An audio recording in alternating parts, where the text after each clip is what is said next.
Hello, everybody. Welcome to another video from the Power Bomb Project. I am one of your hosts, Daniel, joined by my other two hosts.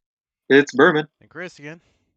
So, this is a video I've been really looking forward to making here because if there's anything I love about pro wrestling, it's the in ring quality I could get from certain individuals like Will Ospreay, like Kenny Omega, like John Moxley, like many others that will be presented on this list. And to get to warn you guys, this list is not exclusive to WWE.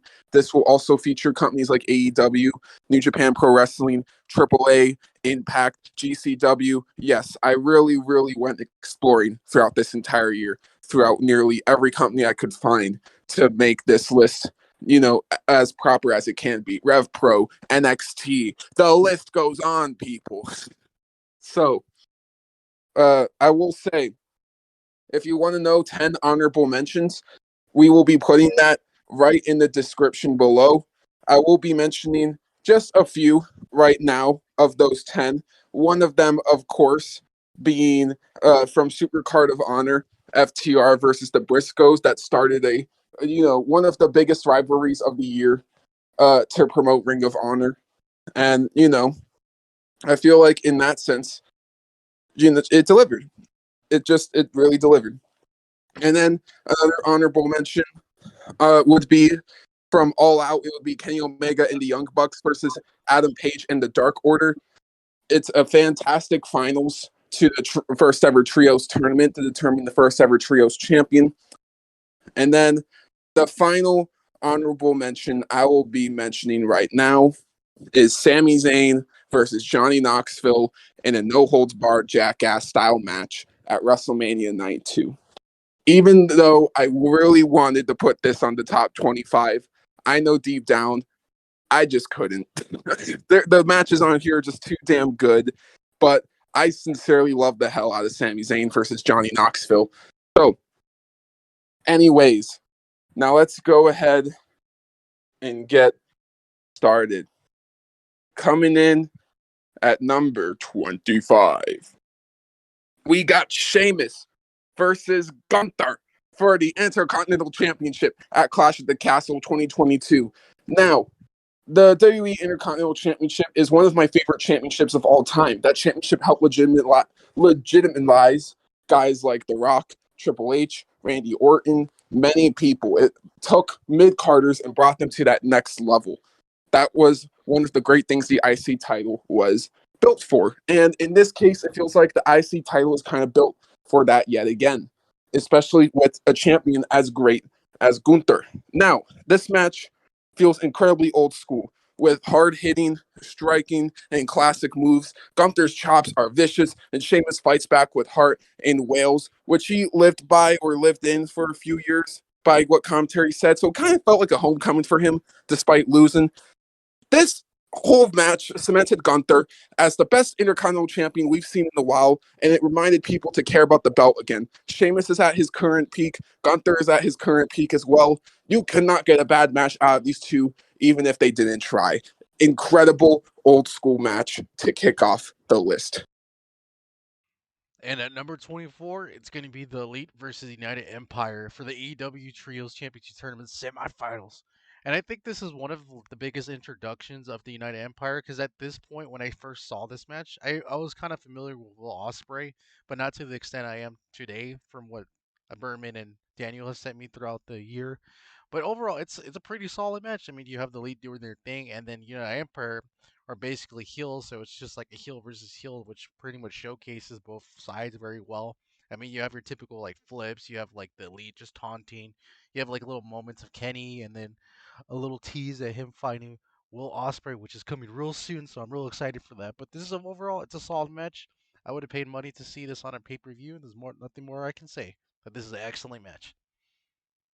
Yeah, and coming in at number 23, the Ren Nadia and Ishi and Tomohoro Ishi.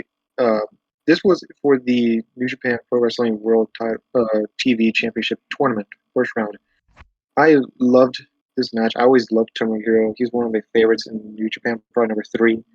And Ren, I saw him when he was a young lion, so I saw a lot. He's good, but he came back. He is a great kick. I love how brutal he is. I think he's definitely 100% a definitely rising coming and probably one of the biggest stars right now in New Japan right now with how good he looks in that match. He did so many great moves and held himself against Ishi. That's pretty impressive. Everything. So definitely a great number for this match. And also, too, funny thing is, this is like the first time I've heard of Ren Narita. Or probably saying it wrong, but it's fine from what Daniel showed me. Because you know damn well I don't like Ishii at all whatsoever for his wrestling style. But I was actually blown away quite a bit because it was just overall solid. Because this newcomer, I thought it was gonna be like another like squash thing like they usually do for these kind of matches. But no, Ren was kicking ass. It was a solid 10-minute match. I wasn't bored at all by the chops or whatever. It was great. I can't really complain too much. Yeah. Now coming in at number 22, Will Ospreay versus Zack Sabre Jr. New Japan Cup quarterfinal match. I loved it. It was a great match. I always love these two combinations, or just in general, one or the other in a match. They are great. One of the best. Will Ospreay, one of the best in the world. Zack Sabre Jr., one of the best technical wrestlers. And it would just showed how good they are. And I can't wait to see more of this. This is definitely makes sense. But this is one of my favorite matches of the New Japan this year. All right, cool. And then at 21, we have Cody Rhodes versus Seth Rollins at the WWE return. Like, I was so excited for this because at the time, Cody Rhodes pretty much done with AEW. He wasn't going to turn heel. And it was pretty obvious he was coming to WWE. But when we finally got that match, dude, it was solid. I mean, there was so many good character work with Seth Rollins taunting him, dressing up as his dad. Cody Rhodes coming back as this huge pop off as a baby face. Like, what is there not to like? And they kept going, and they have bangers after bangers all the time. So definitely one of my personal favorites. Yeah. Then number 22 is John Moxley versus Wheeler Yuta at 20. So, this was a great match. This is pretty much Wheeler Yuta's initiation to the Blackpool Combat Club, and it was a hell of an initiation. And that was everything he was doing. Pretty much showed how good Wheeler is and how good he can be and be a world champion someday. He is the Ring of Honor peer champion, but soon he can definitely be a world title or TNT if he wanted to. There's so many possibilities for Wheeler right now, and I think this shows how good Wheeler is, and even John Moxley in this time right now. It was funny too, Berman, because you remember for like the longest time he was in the best friends and like nobody cared about him whatsoever until after this match, which made him really pop off more than a mid Carter. Like that was Yeah, and I think insane. that's good. That's definitely a good thing about that. That's probably why they did that for a reason. Because they see a lot of tempo. I was like, seeing a lot of potential with Wheeler, but didn't have an idea to push him. But now they do. And it was probably one of the biggest changes that that dude needed to really elevate his career. But it's a overall solid match, and the crazy thing too was just on an episode of Dynamite, but really good. So for the next match, it's going to be number 19 with Roman Reigns versus Brock Lesnar with the tractor. Now, at this point, I think we're all sick and tired of seeing Roman Reigns versus Brock because it's been done to death so many time and time again. It was just like beating a dead horse over and over again. But shockingly, this is probably one of the best matches Brock Lesnar has had in quite a while, just for the fact of the amount of creativity and just seeing Brock playing as a stupid like face, as like a cowboy, and just so many insane moments that you could see Brock like becoming like a superstar at this moment because he had like 10 guys burying him with chairs or whatever and like just slamming him, and just at the end of him destroying the ring with a fucking tractor just kind of sent it all off. It was so good. There's not much more I Yeah. can say. Yeah. Number 18, double dog collar match, Ring of Honor Tag Team Championship match. This was the Briscoes versus the FTR. Oh my gosh, this was probably one of the best tag team matches. Probably, yeah, maybe I'd say it was the year. It was so freaking good. It had so many great, brutal matches. You see so much crap. You see all the chairs getting hit to chains. There's a little bit of bad like coordination with using the chains, but because I would say the bad chains were unpredictable, so I don't think that's their fault. I think it's just the chains' fault. But even though I think this match was just amazing and it deserves to be up on this list. All right. Coming in at number 17, Bryan Danielson versus Daniel Garcia in a 2 out of 3 falls match. Another match that was just on in the regular episode of AEW TV programming. This was on Dynamite. And these two had a match a few weeks prior where Garcia got an upset victory over Bryan Danielson. And he started getting cocky and calling himself the Dragon Slayer because Bryan calls himself the American Dragon, the Dragon Slayer. That is quite obvious. So Bryan wanted to prove himself to Garcia, even though he doesn't really have anything to prove to anyone at this stage of the game. He just wanted to beat Garcia and prove, and teach him a lesson. And that's exactly what he did. This made me a Daniel Garcia fan. And of course, who other than Bryan Danielson to put on a clinic on Dynamite? Bryan is a candidate for the top 10 wrestlers of this year. And it's thanks to matches like these. Absolute banger. And I definitely plead all of you guys to go check this out if you love technical wrestling, because this match is a fantastic technical wrestling 2 out of 3 falls bout. And at number 16, we have the steel cage of Luchasaurus. Dinosaur.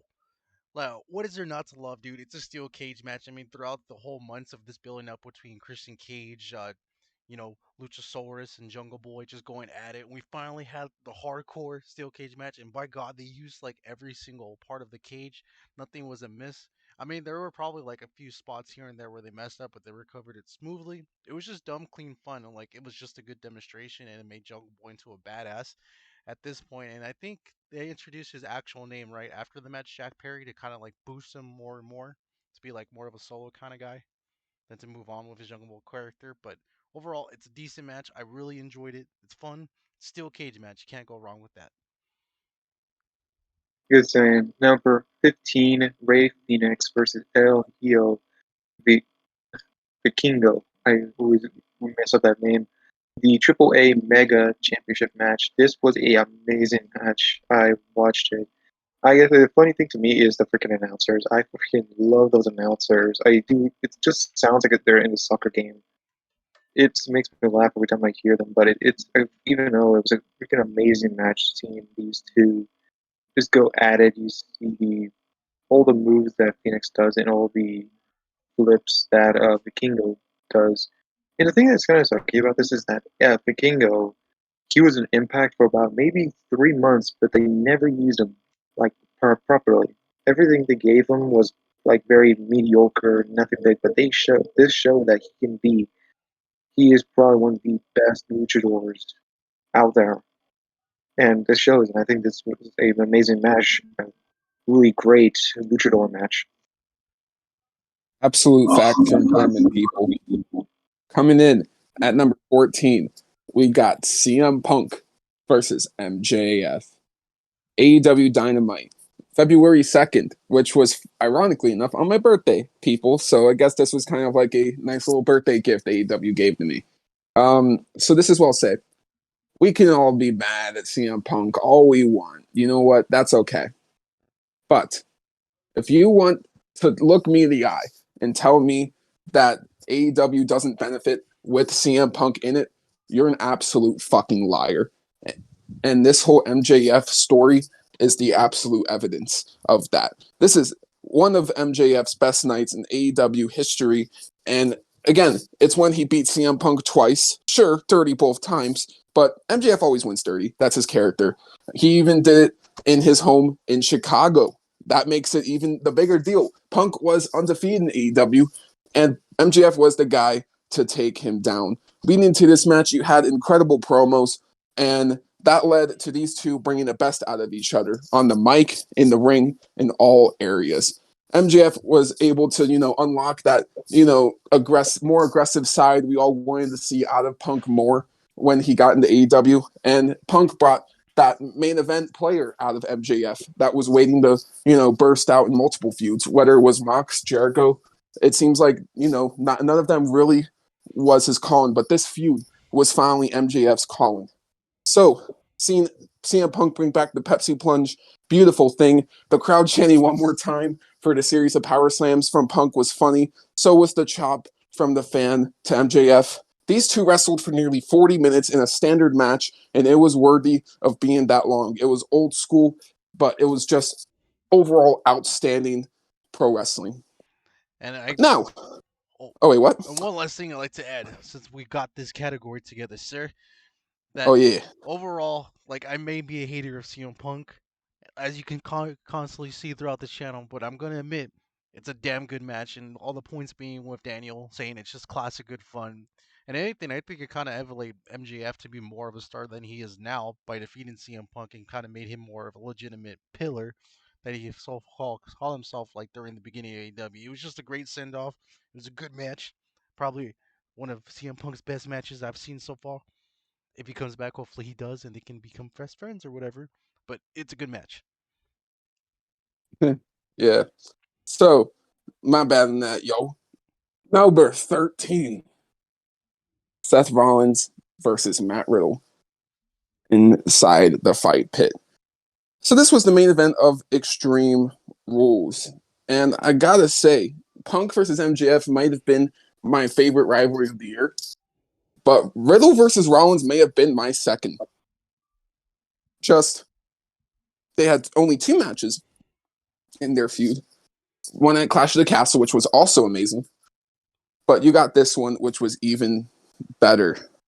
So, yeah, bringing the fight pit to the main roster was just a great decision. And having it be the conclusion to this personal feud between Rollins and Riddle was also a great choice. And, Rollins and Riddle used to actually have beef thanks to Riddle's wife shaming WWE wrestlers, including Becky Lynch, like fat shaming them. And, Rollins defended his wife. That's what a husband typically should do. And Riddle was defending his wife, exactly what a husband should do. So thanks to the circumstances, they just couldn't really get along. But Riddle got a divorce, and it seems like Rollins and Riddle are cool now. And they decided to turn their history into, the natural story. And man, it was just fantastic to watch, just compelling television from WWE. So, yeah, and having Daniel Cormier as the ref DC as the special ref was a really nice touch to make this feel like a big deal. Fantastic main event matchup. Not much more to say on that one. And at number 12, we have Jurassic Express versus Red Dragon versus the Young Bucks for the AEW Tag Team Championship match. Now, funny thing is, this is probably going to be like the only memorable matches that Red Dragon has even done since all the crap that Bobby Fish has been going through. Poor bastard. But anywho, the match itself was pretty solid. I mean, at many times it looked like to see that the Young Bucks were actually going to take it like they usually do for these kind of tag team titles. But surprisingly, they lost to the Red Dragons, and there was supposed to be like a little beef. It was a little teaser of, the Elites versus Adam Cole's group. And besides that, you have so many aspects of Jurassic Express just killing it time and time again. Like it was, if you're just a fan of just like flips and just overall athleticism, this is definitely the match to go by because it was probably one of my favorite demonstrations for the AEW Tag Team Championship match. And that's all I can really say about number 12. I gotta say something before anything else, and it's not my category, but the Red Dragon has been on NXT, and they had been a lot better. They're not called the Red Dragon, but they were called the Undisputed Era. If you want to see any matches of them, just go to NXT Gold and Black or Black and Gold before this time zone because they had some amazing matches on NXT. If anyone wants to, I would advise to because they had amazing matches on NXT. Just the Undisputed Era, not Red Dragon. For sure. Now, coming in at number 11, the 2022 Men's War Games match, which was the Bloodline versus the Brutes, Drew, and Kevin Owens. Man. Now, this is what I'll say. This might not be the most crazy War Games ever, if you really think of like brutality or, high spots and all that shit. But guess what, people? That's not the kind of wrestling fan I am.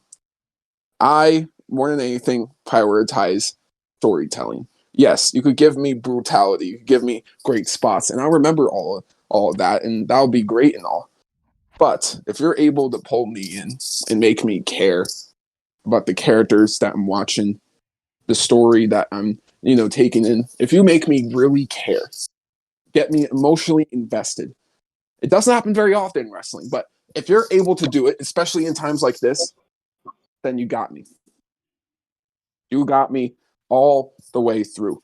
And I gave a shit ton of praise to Sami Zayn on the Survivor Series War Games review, so I'm not going to do it all over again.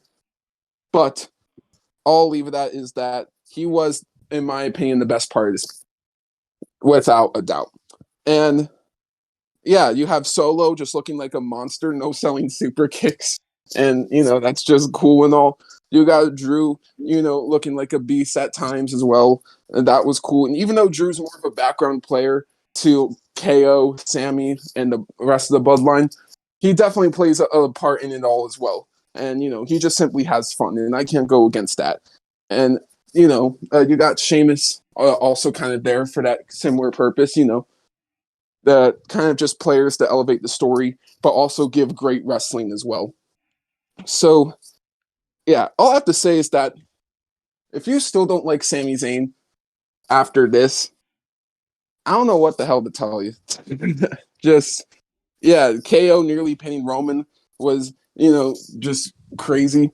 And, there was that moment, just that split second where, I kind of believed Roman actually was about to lose. But it didn't happen, of course.